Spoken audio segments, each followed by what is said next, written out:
Kara, what the hell were you trying to prove out there? I was stopping bad guys. That's what we do, right? Stop them, not scramble them. Don't lecture me, Cal. I'm still older than you. No, you may have left Krypton that way, but you're not anymore. The wormhole got me here faster. That's not fair. Tell it to Einstein. Who? Smart guy, lived here on Earth. Do your homework. Why don't you do yours? Excuse me? You've spent your whole life on this planet. You grew up with these powers. Do you even remember Krypton? Your parents? My parents? Only a little. Well, for me, it was only several months ago. I didn't have powers. Nobody did. And when bad things happened, we were helpless. Kara, I can't know unless you tell me.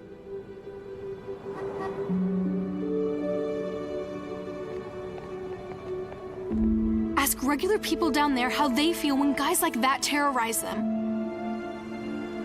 I have powers now. And I'm going to use them.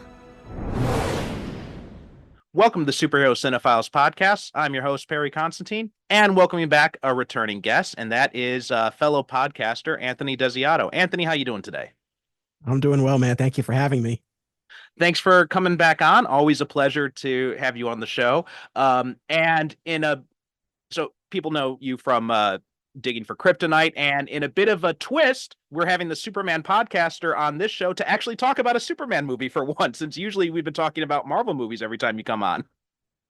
You would think that I got my fill of talking about Superman on my own show, yet apparently I still have an appetite for more. But this was perfect because on my show, we have talked about the comic book storyline that this movie that we're going to talk about was adapted from, but we've not talked on Digging for Kryptonite about this specific animated movie. And to be perfectly honest, I don't really have a spot for it. So this was perfect. Well, that works out because when I sent out a call to inviting former guests on and you sent me back an email and you said, oh, yeah, let's do Superman Unbound. At first, I was a little bit surprised. I'd had to double check the email address, but I'm really glad you decided to talk about it. I haven't seen this movie in a number of years, and this was actually my first introduction to the Superman Brainiac story. I ended up reading it later on after I saw the movie. But before we dig too much into that, what kind of stuff are you interested in lately? Anything grabbing your attention? Oh, man, that's a great question. I forgot that you always start off with that, and I don't have anything prepared. Oh, actually, though, I do have a good answer. I finally started watching The Bear, the FX show, and it's terrific. I've heard that the third season, the most recent season, kind of fell off a bit, but I'm in season 1 right now and enjoying it a lot. So I would go with that, The Bear. I've never even heard of this. What's that all about?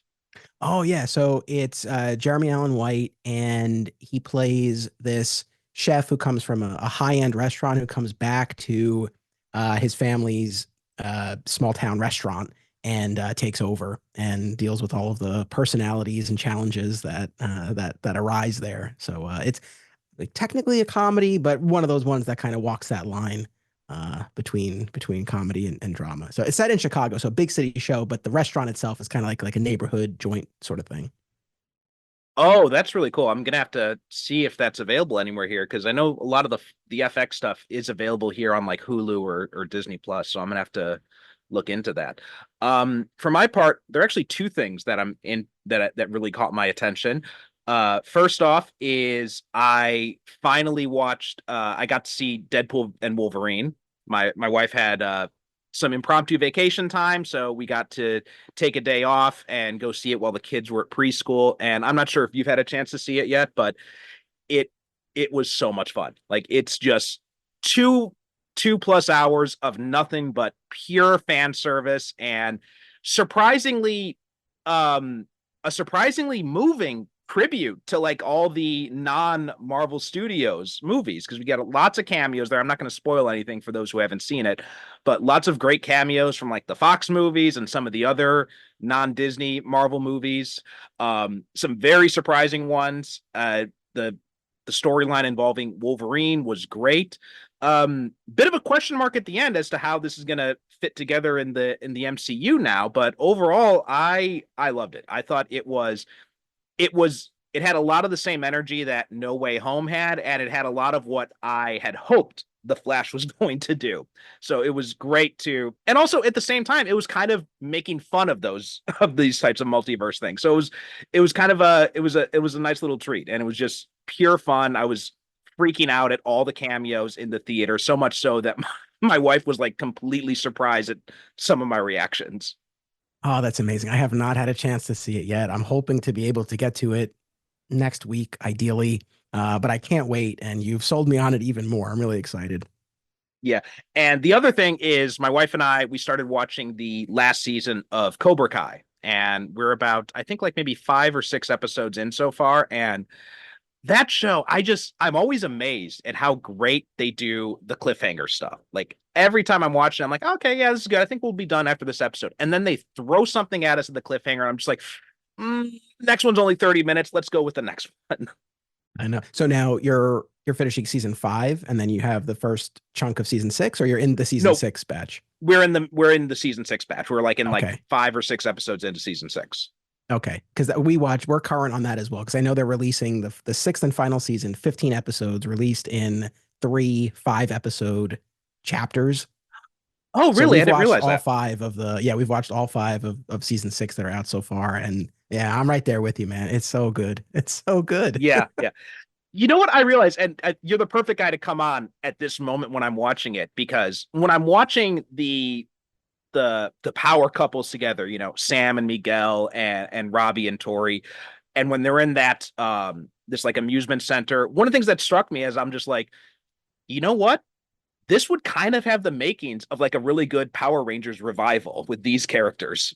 Dude, 1,000%. I remember when we had that Power Rangers reboot movie. Was it 2016, 2017? Something like that, yeah. I mean, spoiler alert, but we got a mid-credit scene that teases Tommy Oliver. And if I'm not mistaken, I feel like at the time or in the years since, Taylor Buchanan, who plays Robbie, I feel like his name was kind of thrown about as, fan casting essentially. And it's like, yeah, man, I could see that. But no, totally. Like, it definitely has that. If they could do a Power Rangers series or movie with that kind of vibe, oh man, it would be great. Because I think it would, much like Cobra Kai itself, appease the long-term fans like us who grew up with it, but also speak to a new generation. I think the template is like right there. It is. I'm surprised I never thought of it before, but I'm just watching. I'm like, and if you're rounding out the cast, I'm like, Hawk and Dimitri, they kind of fit in that mold as well. So you've got the entire cast right there, and they've already got the skills and everything to just go ahead and run with this. And yeah, like with Cobra Kai, because my wife, she never watched any of the Karate Kids growing up. Like, we watched the first season of Cobra Kai, and after that, she's like, I want to watch the movies now. And then we watched the movies, and so now she's all caught up to it. But yeah, and she got even more, I think, invested in it than I did when we watched that first season. But anyway, like we said, today we are going to be talking about a Superman movie for once, a change of pace with you on, and that is the animated Superman Unbound, which came out in 2013. And this was back in the era when Warner Brothers Animation, they were still doing these like direct adaptations of these different comic book stories. You had like The Dark Knight Returns, you had Gotham by Gaslight, and a whole bunch of other, like the Superman Batman ones, and so on and so forth. Superman versus the Elite was another one. Superman versus the Elite, yes, absolutely. Which we had covered here before, actually. And this one of the things that first kind of surprised me about it is the fact that they went with the title Unbound. Like, that seems kind of like a weird choice, because Superman Brainiac, maybe they didn't want to have it confused with the Brainiac Attacks movie that came out a few years earlier, but that was the only thing I could think of. What did you think about that choice of title? Because it felt like an odd choice for me. Awful title. I can't imagine that served it well. And I don't think I ever really thought about it when it originally came out. And let me just say, because this sent me down the rabbit hole of memory, I was thinking about it. I'm 99% sure I just watched this the one time when it first came out, and never in all the years since. So, I mean, it felt somewhat familiar as I was watching it, but mostly I was coming at it with fresh eyes, I would say. But that was one of the things I was thinking about was the title. It's so curious. And I came to the same conclusion you did. I assume Like you said, they wanted to distance it from Brainiac attacks, but you could have gone in any number of directions. And I don't think it would have been fatal to the movie to incorporate Brainiac in some way. Like you said, just call it Superman Brainiac or Superman versus Brainiac. It's like, even if Brainiac's in the title, you can still differentiate it. So it's just, Unbound is just so generic and really has nothing to do. Honestly, dude, if they had called it Unbottled, I would have been like, oh, okay, like actually that makes sense. Like they could have called it Superman Bottle City, and then at least you get the comic book fans who are like, oh, I know we're in Brainiac Candor territory, and for the the non-initiated, it's like, just kind of go with it. So such an odd choice. And then the other thing I'm glad you brought up about that era of animated movies, because I was looking up the list on Wikipedia, and this was, assuming Wikipedia is correct, the last one before they entered that new line of animated movies that was based on the New 52, and then those movies started sharing continuity. But there was this stretch in between, like from when they started with Superman Doomsday through this one, where there were a couple that had connective tissue between them, but for the most part, they were standalone, and a lot of them, like you said, were these adaptations of comic book storylines. So this was kind of the end of an era of these DC animated movies in a way. But yeah, man, awful, awful title. Yeah, and it's just the title, like you said, it's generic, and also it implies something that has nothing to do with anything in this movie. Like we don't see Superman losing control or like going, or going too far or going to any sort of extremes or anything like that. So yeah, it's a very odd choice for the title. Um, Now, I like you said in the intro, you talked about the comic book story before on your podcast, but just kind of as a refresher for me as well, but also for the audience who may not have listened to that episode. What did you think of the comic story it was based on? That story and the entire Geoff Johns run on Action Comics during that period of time, they grew on me considerably over the years. At the time, and I've talked about this a lot on my show, but I was very much still caught up in the post-crisis era of the character in the comics that it felt like they were moving away from. This was a period of time following Infinite Crisis, again, when Geoff Johns was writing Action Comics, and we were seeing this infusion of a lot of pre-crisis elements back into the books, and it felt like it was moving away from the version of the character I grew up with. So at the time, I kind of felt like, oh, this isn't quote unquote my Superman. Now I can come at it with a different perspective and really enjoy the stories for what they are. And I think Superman Brainiac in particular is strong. Unfortunately, I feel like a lot of the aspects that made the comic book story resonate for me are just absent here. For one example, in the comic, you get this revelation that all of the prior incarnations of Brainiac that Superman has encountered over the years, including the post-crisis version that I grew up with, they were all probes of the original Brainiac, and Superman's never met the one true Brainiac. Here in the movie, again, that aspect is just not there, and he's just meeting Brainiac for the first time, and Supergirl's filling him in as she fills him in the comic, so that part remains. But you don't have that history with the idea of Brainiac or other versions of Brainiac. And then there's the Jonathan Kent of it all, which we can talk about as well. But again, there are key aspects of the comic book storyline that I think make it work for me that they're just not here. So I didn't get as much mileage out of the movie, I suppose. No, I'm glad you mentioned that thing about the Brainiac thing, because I think one of my maybe my favorite thing about Superman the animated series is how they revamped Brainiac, and they made him this artificial intelligence that was part of Krypton and all that, and knew about Krypton's impending destruction and decided it was just going to preserve knowledge and culture and all that. And I latched on to that version of Brainiac so hard, so much so that when I discovered the Brainiac in the comic books, I was completely taken aback because he's just so different from what my impression is. And I'm probably biased because the Superman the animated series one is my first real introduction to the character, but I really prefer that version. So when Geoff Johns came in and he had introduced these changes where he had brought in a lot of these pre-crisis aspects, like you said, but also combining stuff from the animated series, like the animated series version of Toyman, and also stuff from the Reeve films, like with the Fortress of Solitude, the Jor-El AI and all that kind of stuff. And then when he brought in Brainiac too and said, you've never met the real Brainiac. The real Brainiac is this cyborg AI thing that's basically stays in this skull ship. I thought that was such a it's one of the better retcons Johns has done, because I know you've talked about this on your show many times. Like when Johns goes through and he changes stuff and he messes with continuity, it can be a mixed bag. Sometimes he does devote a lot of care and effort to it. Sometimes it just kind of feels like, let's just hand wave this stuff away really quickly so we can move on. And I think this one was one of the better versions of that. Yeah, I'll say this. Even though I grew up with the Milton Fine version of Brainiac in the post-crisis era, which listeners, if you know, you know, and if not, you know, you can look it up. That's its own thing. But even though I grew up with that version, I don't think I ever felt like that was the Brainiac, to be perfectly honest. And so I think what Johns did in this instance was the right call. I think this is the stronger take on Brainiac. I'm with you, though. I think Superman the Animated Series is the best. And in fact, when I had legendary longtime Superman editor Mike Carlin on my other Superman podcast where we talk about the George Reeves show, he brought up Brainiac and he was like, we should have done that in the comics. He was like, the idea of it being a Kryptonian AI creation, like that's what we should have done. So I think that's probably truly the most compelling version of it.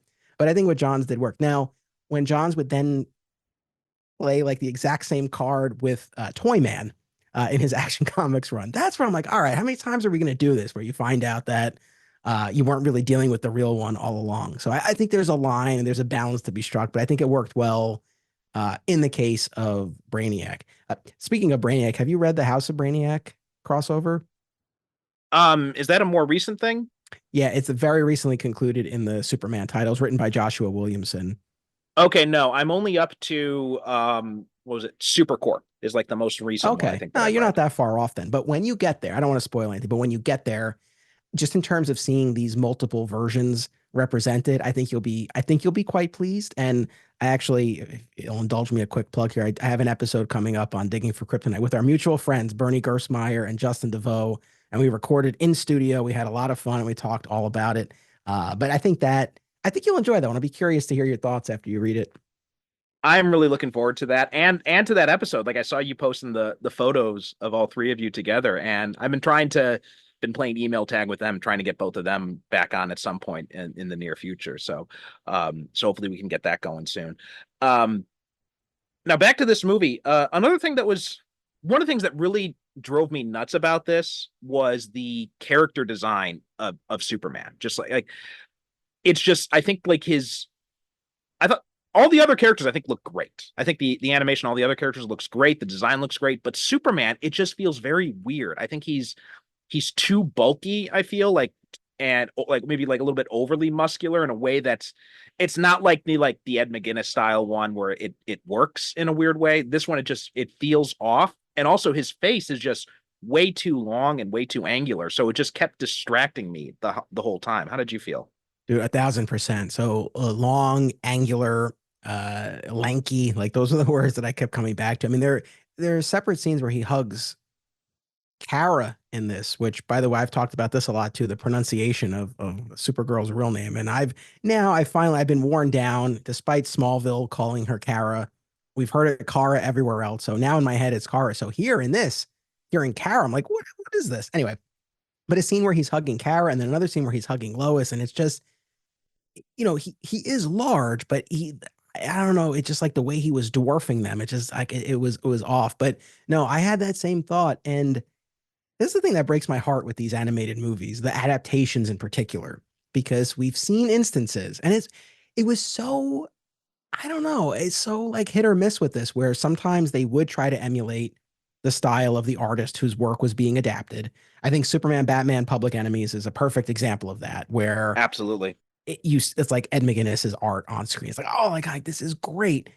And then plenty of other instances. And this is an example of it where there was just no attempt. And Gary Frank did the art of the comic that this was based on. And this is not an instance of, oh, like we can kind of tell they're taking elements. It literally says in the credits, based on Superman Brainiac by Geoff Johns and Gary Frank. And Gary Frank so clearly was drawing Christopher Reeve as Superman. So I don't know. It's just, it would have been really beautiful to see Frank's art in some way, shape, or form emulated. And they just didn't do that at all. And it's, again, I don't want to be overly negative, but it's like if they had come up with a better design or something that suited the story, that we're like, oh, okay, I could see why they changed it. But it just, it didn't look right. But to your point, like Supergirl, I thought looked great. So they got it in some instances, but the Superman design, man, was rough.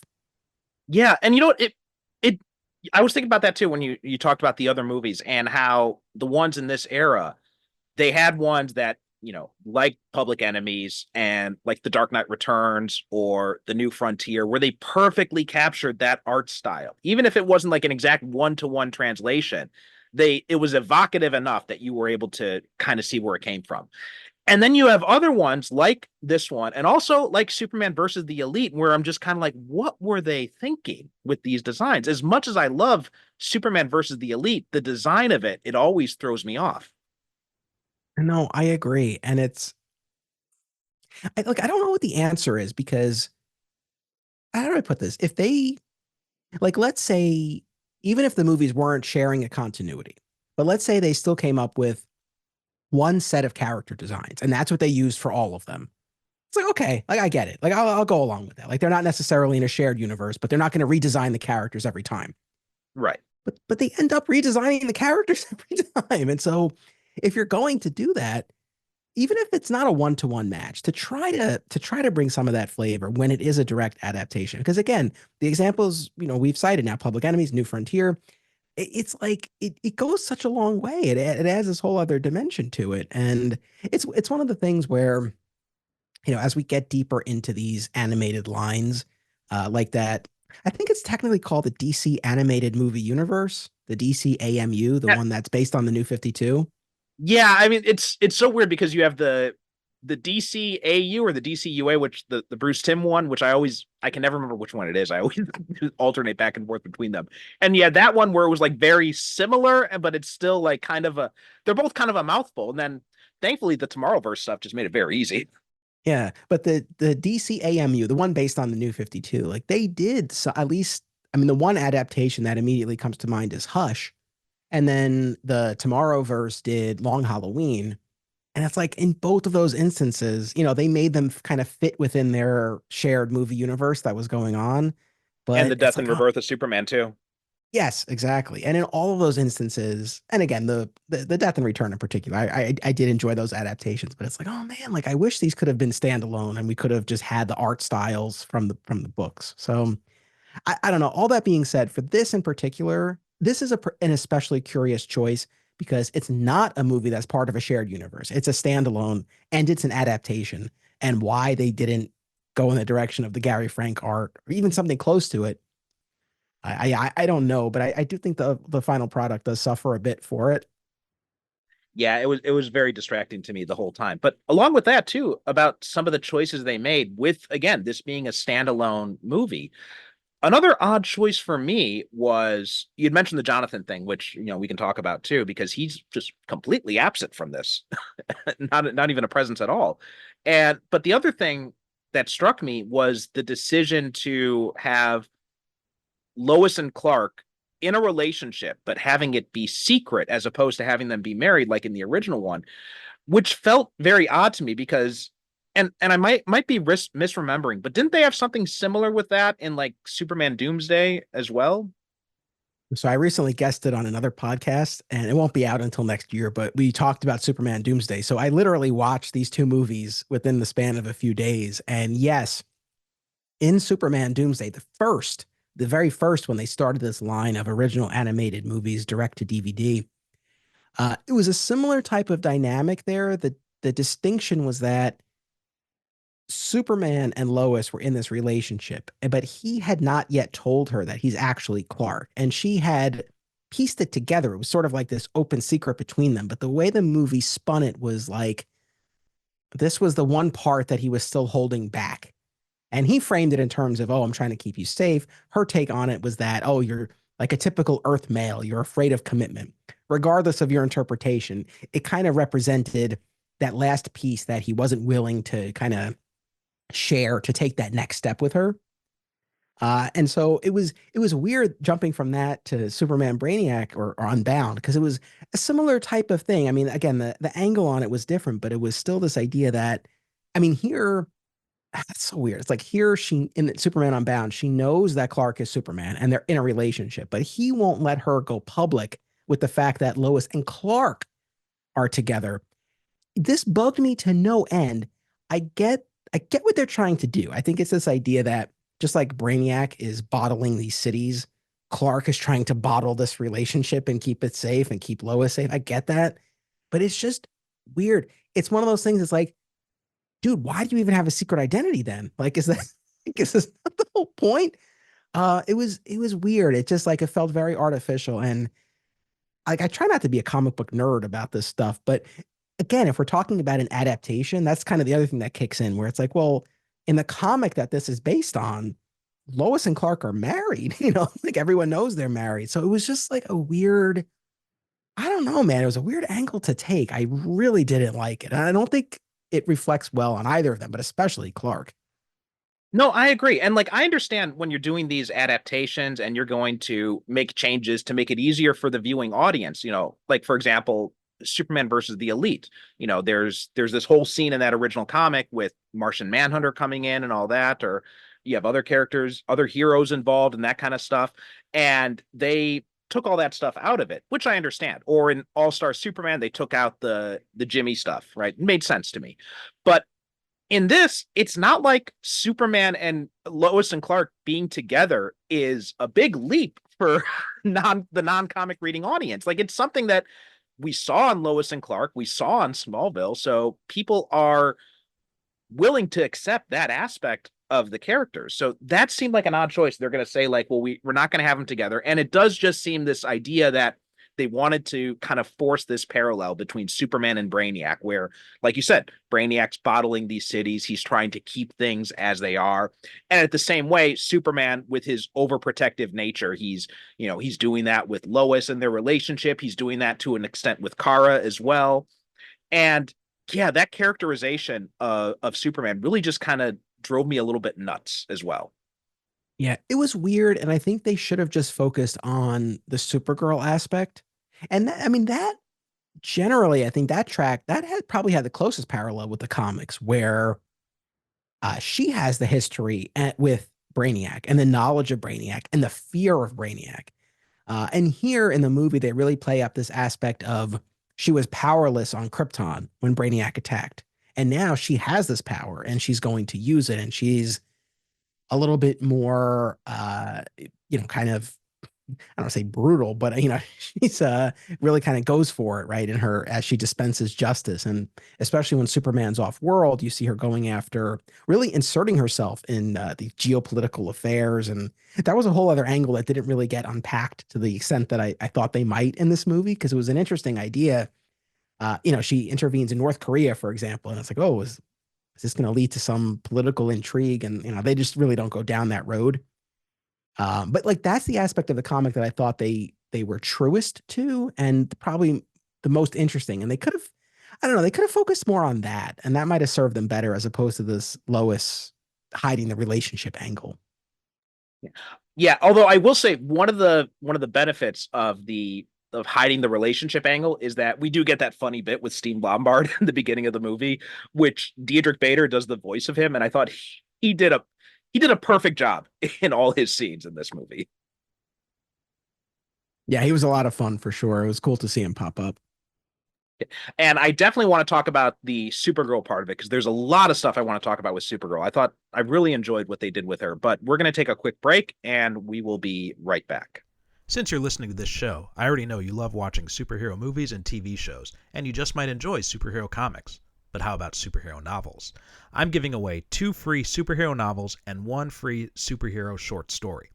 Visit percivalconstantine.com/SCP to get access to Vanguard, Heroes Forged, the first novel in my own Avengers and X-Men inspired superhero novel series, and Ronin Born, my cyberpunk superhero novel set in a futuristic Japan. I'm also throwing in Fire and Lightning, a free prequel story to my new Power Rangers inspired superhero series Omega Knights. So visit percivalconstantine.com/SCP, those are just the letters SCP, to get started, or click on the link in the show notes. And now, on with the show. Welcome back to the Superhero Cinephiles podcast. All right, now, before we took a break, we were going to talk about Supergirl. Now, for my part, I thought I loved pretty much everything they did with Supergirl in this. Like, it's been a few years since I've read this story, so I don't really recall the specifics of it, other than like the the broad strokes. So I don't recall a lot of the Supergirl relationship like you'd been mentioning before we took the break. But one of the things that really struck me was I liked how Supergirl was so brash, and also I think they did a really good job of accentuating the trauma that she's been through. Like she's seen this happen before, and then she loses her entire planet shortly after that, and it's only been basically in her mind, it's been like a few months, right? It's so recent for her. And like the way that she deals with it, the way she expresses that trauma. I thought Molly Quinn, who does the voice, did a really good job of expressing that in the voice acting, and the way that she is almost afraid to come to Metropolis. So that's part of the reason why she's getting involved in so many other things all over the place. All of that I thought was brilliantly done. I agree. And speaking of the voice acting, by any chance, are you a Castle fan? I am not, but I do want to check that out because I think finally, because for the longest time it was not available on streaming here, but I think now it's on Disney Plus over here. So I've been meaning to check that out because I love Nathan Fillion. Interesting. So no, the reason I bring it up is that you have a pair of Castle alums voicing characters here. So you have Molly Quinn, who played Nathan Fillion's daughter on the show, and then you have playing Supergirl here, and then you have Stana Katic playing Lois Lane, and of course she was the female lead of Castle. And interestingly, you also have Matt Bomer playing Clark and Superman, and he would go on to voice Barry Allen in the Tomorrowverse, and Stana Katic would go on to voice the Earth 2 Wonder Woman in the Tomorrowverse. So it was just kind of interesting seeing them here, hearing them here in particular. But yeah, if you're a fan of Castle, it's like, oh, a lot of familiar voices. Well, speaking of familiar voices, I thought one of probably the best casting choice in this whole thing was John Noble as Brainiac. Like I thought as soon as I forgot he was in this movie. And then I had very recently I'd started like dipping back into Fringe again. And when I saw his name in the credits, like I sat up and I took notice, and then I was listening for him as Brainiac, and like he has this pitch perfect delivery, and then they added that reverb effect to his voice, and it works so well. What do you think about John Noble? Yeah, no, I dug that take as well. It's funny going back to Superman the animated series. I feel like in my head I probably always hear Corey Burton. That's my default when it comes to Brainiac. But no, I thought John Noble did a great job. And you mentioned Fringe. I feel like I only ever watched the pilot of Fringe, and I was intrigued, but I never continued with it. But that's kind of always perpetually been on that list of like, oh, I'll go back to that. But no, I think the voice cast was great here for sure. Yeah, Fringe was a great show, and he plays this I'm not sure if you remember much from the pilot, but he plays this like very eccentric mad scientist type, and he's a bit more emotional in the series. But having him as Brainiac, like it's just he's got this like perfect deadpan voice that just works very well. Like Corey Burton is hard to compete with, but I mean, if you're going to think of someone else to do the voice, I'm hard pressed to think of anyone who could have done a better job than John Noble. Yeah, no, it's definitely a compelling take on Brainiac, I would say. Yeah, and also we had and Matt Bomer too. More recently, not only from The Flash and the Tomorrowverse stuff, but he also did Negative Man on Doom Patrol. Yeah, and I'm a huge White Collar fan. I watched that all the way through. I know there's apparently a revival in the works, so we'll see about that. But yeah, no, big Matt Bomer fan, and I know it's funny. I wasn't even thinking about this when I was watching it, but I know Matt Bomer, years ago was, again, when we're talking about fan castings. I know he was a name that kind of always popped up when you think of Clark, and in the live action realm, and certainly you can see that, but yeah, him getting to voice the character was cool. It was weird because I guess now I'm more used to hearing him as the Flash, so that took me a minute, but I think he, to his credit, there was a differentiation between his Clark and his Superman. Like there was clearly an effort that he was making with the two characters, so I appreciated that. Yeah, I thought he did a pretty decent job. Not my favorite of these animated movies, but not the worst one either.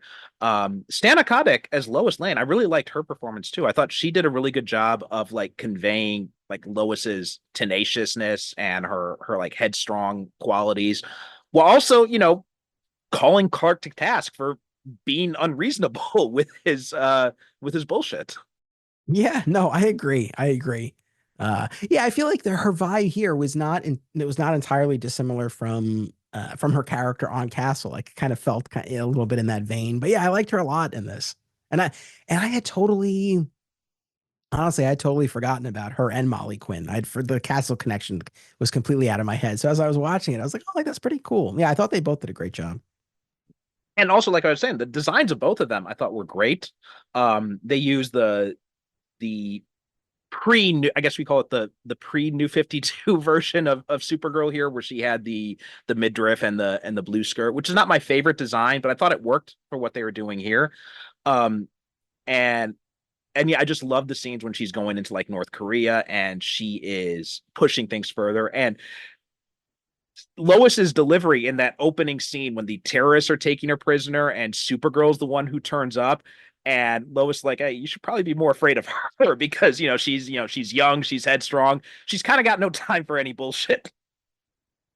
Yeah, I mean, look, I guess maybe, well, that's part of our conversation. It's also a separate conversation, but about Supergirl herself. And I feel like this version of Supergirl in this era, again, I grew up with the post-crisis Matrix version, which once again, if you know, you know, but it was a very distinct iteration of the character. But I think when Jeff Loeb and Michael Turner reintroduced the kind of the pre-crisis version of the character, the Kara Zor-El version, who was Superman's cousin in the early to mid aughts, and this version that continues here, I do think it's a particularly compelling take, right? This idea that she was meant to be Kal-El's protector and ends up arriving after he's grown to adulthood and he's become the most revered superhero in the world, and sort of the position that puts her in.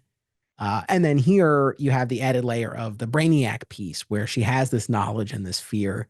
Yeah, I mean, I guess for me, when we talk about the Superman family generally, but especially Supergirl, I think to the extent we can really kind of delineate who Superman is and who Supergirl is, that's where I think it gets more interesting. And I think these comic book storylines from this time and this movie, I do think really do kind of tap into that of showing how they're different. And I think that works. And I think that was an aspect of this that was strong. So I'm not as familiar with this version of Supergirl. Like, I only know her from like ancillary stuff, like Superman Batman, like this Superman Brainiac story. So I'd never really experienced like her core title. Was that title, I assume you've read it since you know a little bit more about this. Was that title worth reading? So I'll be perfectly honest, I've not read Okay. that series. So it's weird, man. Like Jeff Loeb, who again reintroduced the Kara Zor-El version of the character in Superman Batman, he would then go on to launch that Supergirl title and wrote the first arc. Then it went through a couple of writers. I mean, Greg Rucka had an aborted run. He was supposed to be the regular writer, and he ended up doing only a few issues. And then I think Joe Kelly was on it for a while. Kelly Puckett was on it. And then Sterling Gates came on. And this is when we're in the post Infinite Crisis era of the title. And we get into that new Krypton saga, which on the one hand, the book ended up being part of a larger, ended up being a piece of a larger puzzle, but still was able to do its own thing. And that run was particularly strong. So the Sterling Gates piece of it in particular, if you were curious about reading, an aspect of it, that's kind of what I would point to. But again, went through multiple writers. I have not read all of it. It's not the sort of thing where I would say it's really cohesive series throughout, because it really kind of went through different permutations. But uh, for you or for any listeners, I guess if you liked that Superman Batman arc by Jeff Loeb and Michael Turner, definitely read the first arc of that Supergirl series of the era, because very much a continuation of that Superman Batman story. And then the Sterling Gates run, which I do believe has been collected in a pretty handy series of trades. So even though it's connecting to this larger New Krypton story, I think you still can kind of follow that thread with Supergirl specifically. And I've got the new Krypton trades already, so I'm safe on that front. Nice. Because my experience with Supergirl is, I was first introduced to Supergirl through the Matrix Supergirl and the Death of Superman story, so that was like my first introduction to her. and I've got vague memories of the Helen Slater movie, so I think I had watched that at some point. I think when I first saw Matrix Supergirl, I was kind of confused at like this whole protoplasmic being thing. But other than that, like that was the Supergirl I was quote unquote most familiar with for a long time. And then and obviously the TV show with Melissa Benoist, where the take on Supergirl in that, it was very similar to like kind of like an over enthusiastic version of Superman, I think is the best way to describe her. Which was fun. I liked it, especially in those early seasons. But this take on Supergirl, where they're, I mean, part of the thing they had there was they didn't have to differentiate her from Superman. So they could do a lot more like Superman type stuff and like make it kind of like this pre-crisis bubbly version of Superman, which worked in those early seasons. I thought she was, you know, infectiously giddy in those early seasons, especially.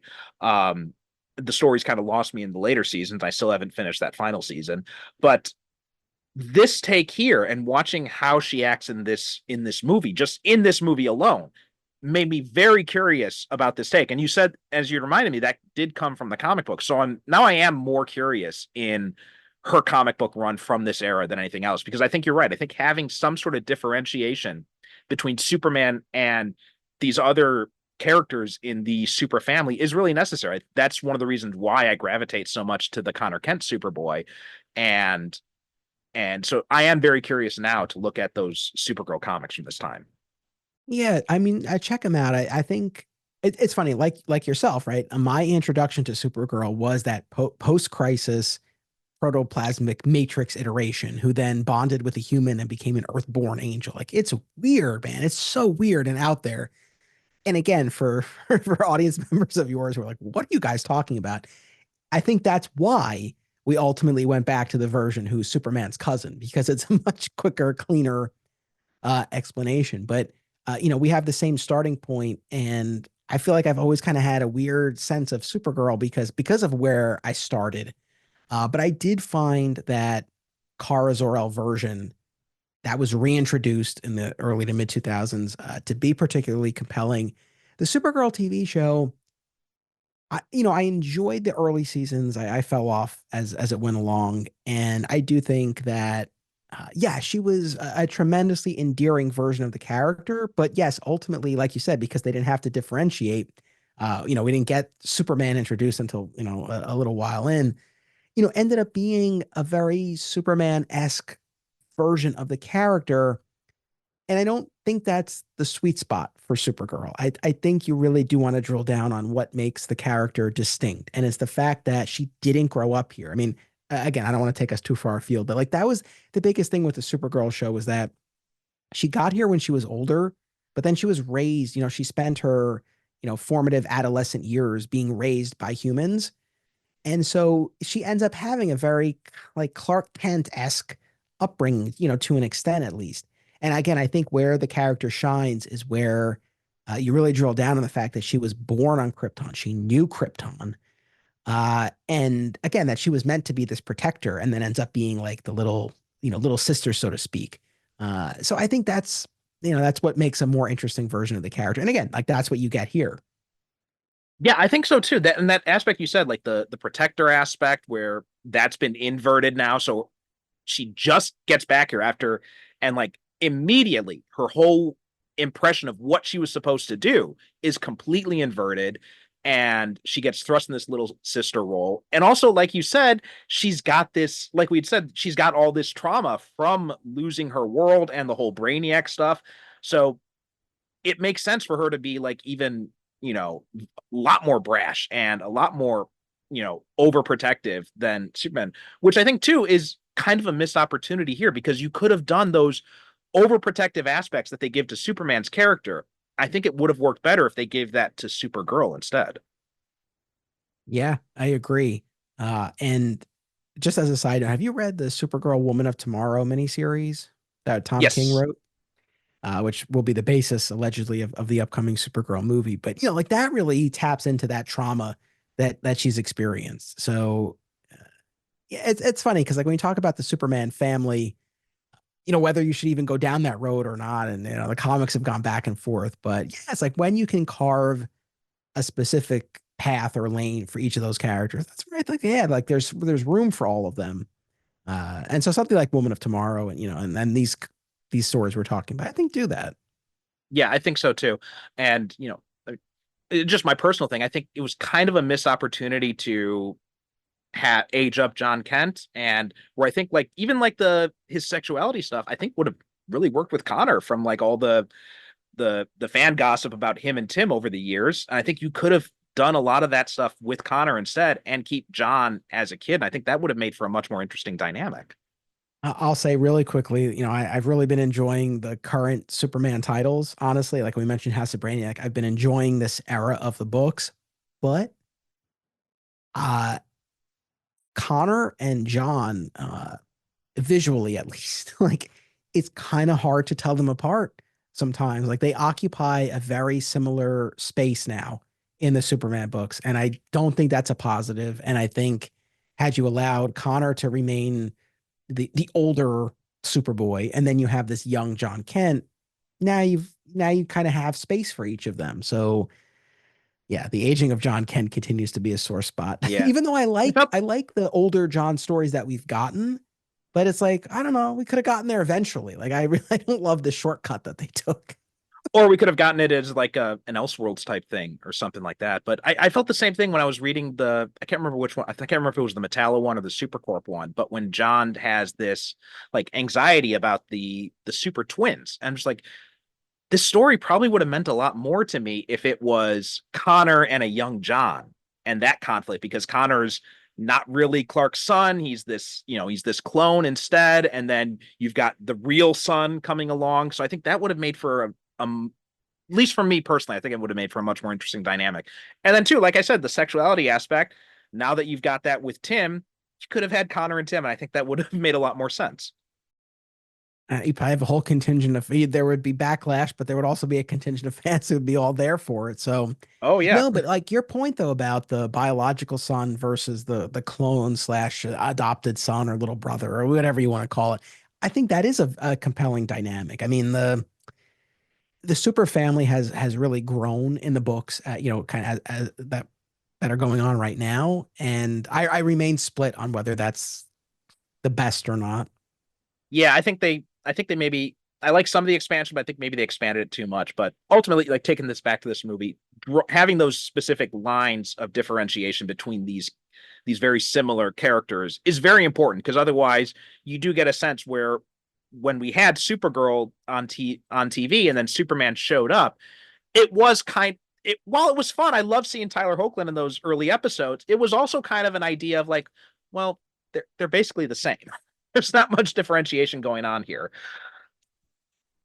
Excuse me. Yeah, I know, I agree. Like I especially, not to harp on this poor TV show, but like the fact that they positioned, as the series went on, Kara becomes a reporter, right? So like another aspect so yeah, I agree. I agree.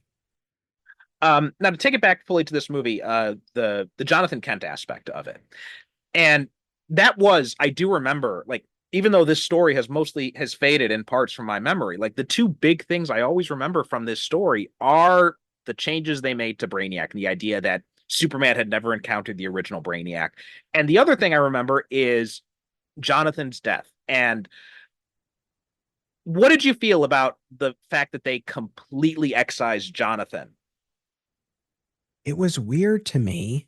And again, I didn't remember much about the movie going in, but I was 99% sure they didn't go down that road at all, because I really had no memory of it from the movie. And obviously that proved right.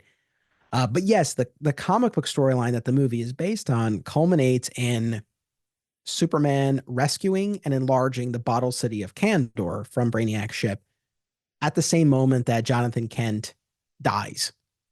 After Brainiac sends one of his probes to the Kent farm and he saves Martha, and then he has a heart attack and he dies.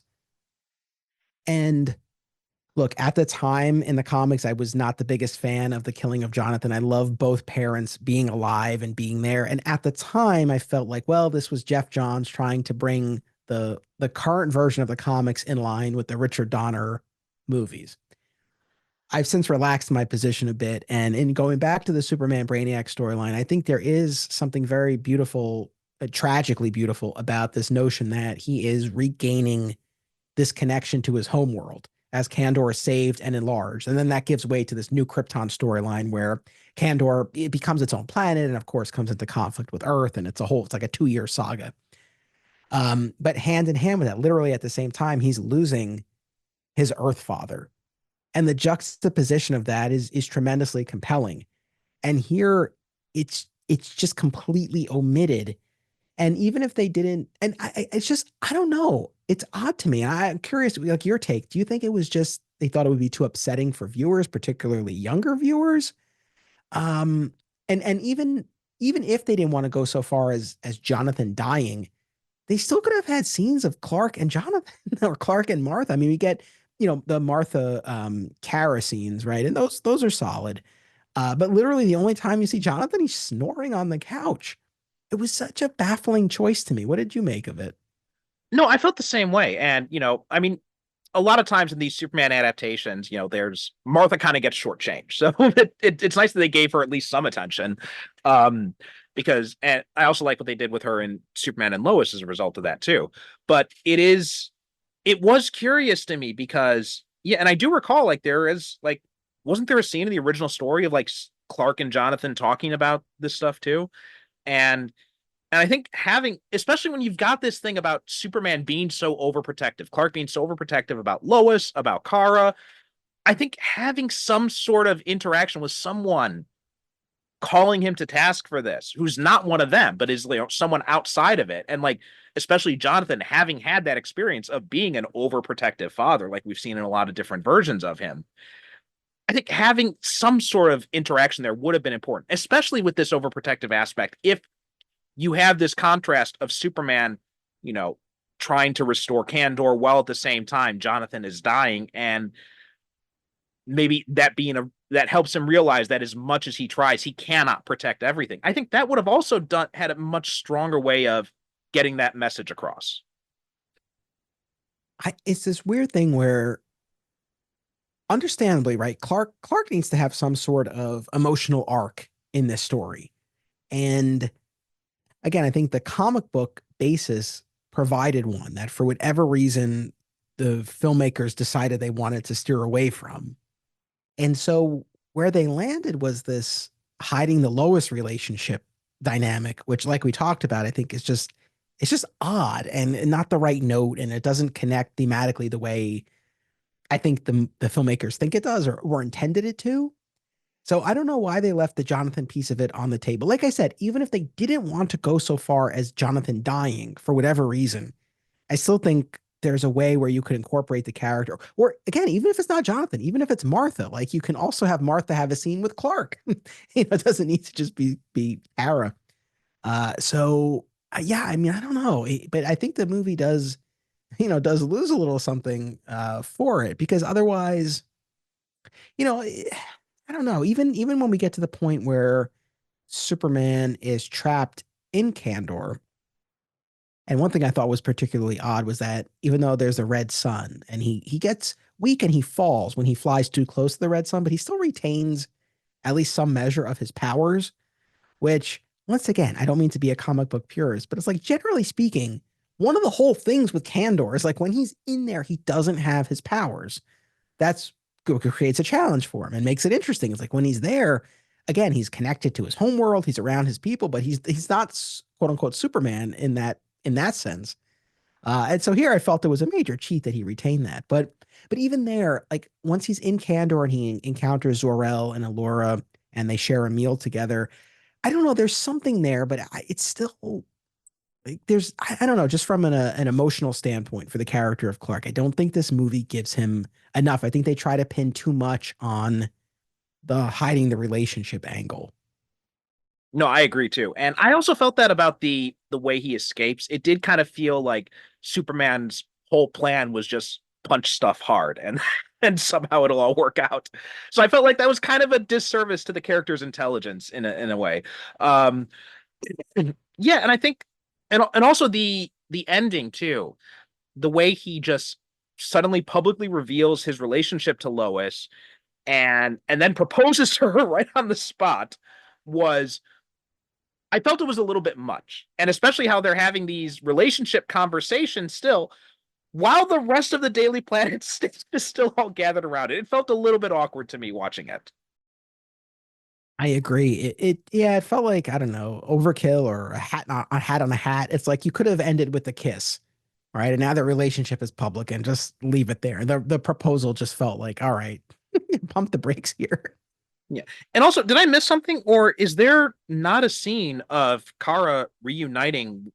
As a side note, I've always called her Kara because I had a friend whose name was pronounced Kara, so it's always been Kara in my head. Um, so when you had talked about that on your show, I was just like, really? I always thought it was Kara. But fair point. I remember you said it came from Smallville. They called her Kara. But I do. Did they have a scene where she is reunited with her parents? Did I miss something like that, or? Oh, that's a good question. Wait a minute. Oh, now I'm racking my brain. Well, they enlarge. Oh no, there is because they enlarge the city on that planet under a red sun at the end. Is there not a scene? No, there is a scene where they run together and embrace. Okay. Unless I'm totally imagining that. I No, don't no, think it might be there's like I was kind of. It was late when I was watching this movie, so I think I may have blinked it or something. if I mean, unless I'm totally blanking here, I don't think there's much, if anything, in the way of dialogue, but there is the enlarging of Kandor on this planet with the red sun, and I think Kara running towards her parents and them embracing. So there's at least that. Okay, and well, that's something too. Is like I wonder, does Kara decide to stay with them on this planet? Does she decide to stay on Earth? I think having some closure on that aspect, I think, would have also been good, especially if you're going to cut off the proposal and give us a bit more closure to Kara's story. I think would have been better. Well, and also it seems like Superman just kind of decides this is where Kandor is going to go. I feel like, and again, and I do the, on my show all the time too. It's like I know just Monday morning quarterback, and I know it's easy to look at this movie that's over a decade old and be like, oh, you should have done this. It just feels like, especially having read that new Krypton saga, 2008, 2009, that 2-issue storyline where Kandor is enlarged and again becomes its own planet and is in conflict with Earth. It felt like there was a much more interesting movie here that was just overlooked. And in fairness, if they really were just looking at those 4 issues of Action Comics that comprise the Brainiac storyline, okay, fine. But I feel like had they tapped more into the Kandor side of this, could have been a lot more interesting. Obviously, that's not the direction they went, but again, even just something as simple as, where, because again, in that new Krypton story, like what creates this tension is that they are enlarged on Earth. So now you have 100,000 Kandorians with the power of Superman. And so you have this intense force that's now on the planet, and what effect that has. So I don't know. Yeah, there were a lot of things here that I guess I just wish they went down a different road, but it is what No, it I think so is. too. And especially because like I'm not very familiar with the pre-crisis Superman, but my understanding is like one of the whole things was that he hadn't found a way to enlarge Kandor, and he's been trying to find a way to do this. And so that it felt a little odd for him to just be like, oh yeah, I just happen to know an inhabitable planet where there's a red sun that I could just toss him over there on.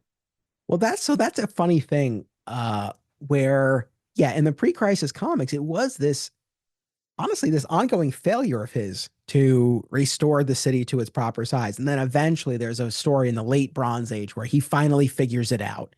And the Kandorians decide they want to live under a red sun. And that's that. But in the Geoff Johns Gary Frank Brainiac story, it is similar to the movie here in that there's not much to do with enlarging the city. Like it's just sort of you uncork it and it enlarges, which I'm kind of split. I don't know. Overall, I think I kind of like it because you had all those pre-crisis stories where Superman couldn't figure it out. And here it's like, okay, once they're rescued, now the city can enlarge. And so we just get right to it. So I guess I kind of appreciate it. But it is kind of funny when you think about the long history of how do we enlarge the city? And here it's just like, yeah, once it's off the ship, you just kind of pop it and you're good to go. And then you just happen to just toss it on the nearest inhabitable planet surrounding a red sun. Yeah, you're fine. Yeah, yeah. But I think you make a good point. I think this would have been a lot more interesting too if this was like the first part and then it led into a new Krypton movie. I think would have been a lot more interesting, and you could play around with some of these ideas a little bit more. I think a big part of this too is just the fact that, especially at this time, I don't know why they felt like they were so confined to this 75-minute runtime. I remember when Bernie was on, we talked about All-Star Superman. I complained about this then, and he said that at that time, like they were kind of divided up because of to fit like within programming blocks on Cartoon Network. So that might be why they were still sticking to this here. But I do feel like if they'd added a little bit more time to these movies, they could have explored some of this stuff a little bit more.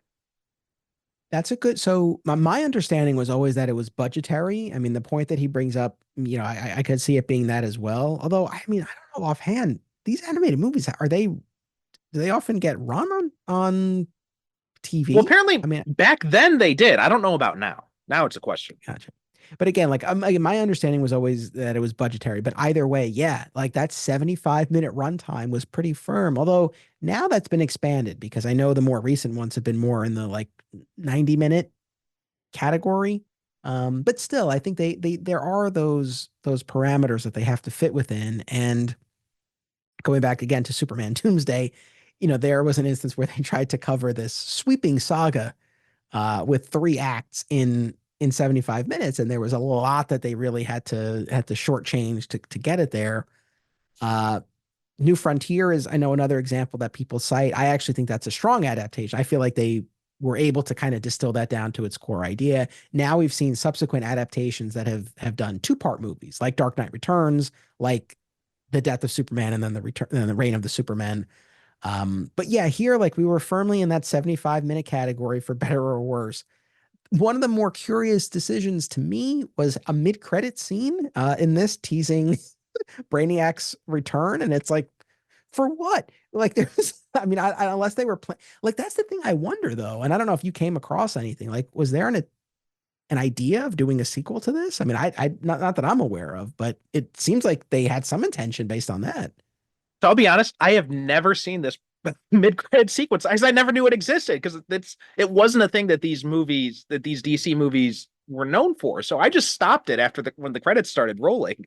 And then I was just reading on Wikipedia, like I got the summary here, and it says in a post-credit scene, he remains in the Fortress of Solitude. So I'm like, oh, okay. I should have watched a little bit longer. It's this quick little thing where, and I literally, as you and I are recording this, I just put out an episode on my adventures with Superman season 2, and I don't want to spoil anything, but this idea of like, why the hell would you save any part of Brainiac? What are you doing? And so it's a similar type of thing here, where you have this mid-credit scene in the fortress where like the remaining pieces of Brainiac are there in the fortress, and then you see the 3 orbs light up. And like I said, it's just like, it's kind of baffling to me, unless they were planning to do more. And like, I have no idea, but yeah, I don't know. It's just weird. I mean, I guess I don't think they were planning to do more. I haven't seen anything about that. My only guess is they just wanted to throw that in, just kind of like, the horror movie ending, where like the monster's still out there, or just like, or also the fact that, they're still, just like as a hint that he's still out there somewhere. I think it was just kind of like one of those things where, kind of like what the post-credit sequence scene of the first Iron Man movie it was not supposed to lead to a bigger thing, because that whole movie was a Hail Mary. It was just, let's just throw this in as like a fun nod to the fans. So I think that's really what all it was. It's crazy to think back to those days, man. Yeah. But anyway, I think that's all we have to say about Superman Unbound. Bad title and all. But any final words you had on this movie? As always, I respect the work that went into it. I don't think this was particularly strong. As I was watching it, I said, because going into this again, I said to myself, you know what? I've really come around on the Brainiac story that inspired it. I might get a lot more mileage out of it now. Maybe this is something I should have kept in my DVD Blu-ray collection. Maybe this is something I should have rewatched.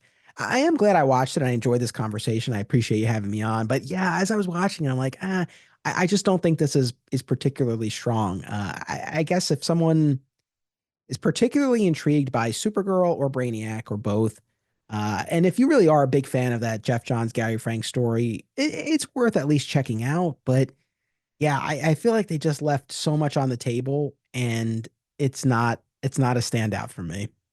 No, I think I mostly there with you too. I remember enjoying it a lot more the first time I watched it as opposed to this time.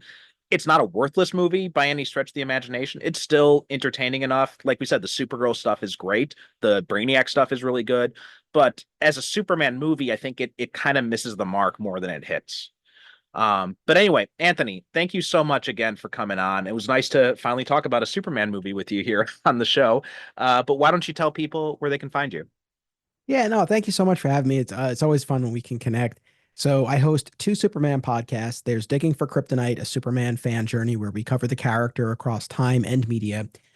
This year, a sizable portion of our coverage has been devoted to Clark as Superboy across media, and it's really been a fascinating journey for myself, and hopefully the audience has been enjoying. And then we also have another exciting episode in the Adventures of Superman, where we go episode by episode through the classic 1950s George Reeves television series. So Digging for Kryptonite and another exciting episode, both available wherever you get podcasts. And Digging for Kryptonite has handles on Facebook, Twitter, Instagram, and Threads. So I hope people will check out the shows and connect on social media. Okay, great. As for us, we are superherocinephiles.com and Super Cinema Pod on Instagram, Threads, and Blue Sky. So please make sure to follow us on there. Thanks for listening, and we'll talk to you next time.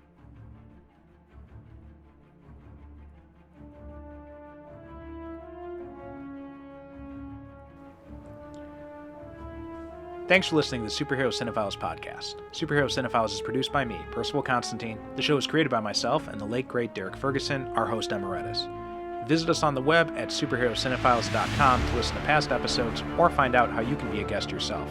Support the show by visiting our advertiser links or click the Buy Me a Coffee link on the website to make a one-time donation. We are Super Cinema Pod on both Instagram and Blue Sky, so please be sure to follow us.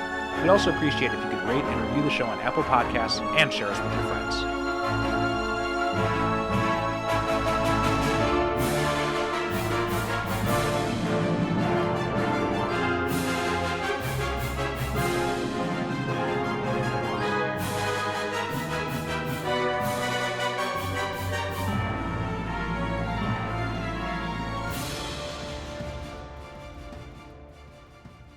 Thank you for listening. And as always, good night, good evening.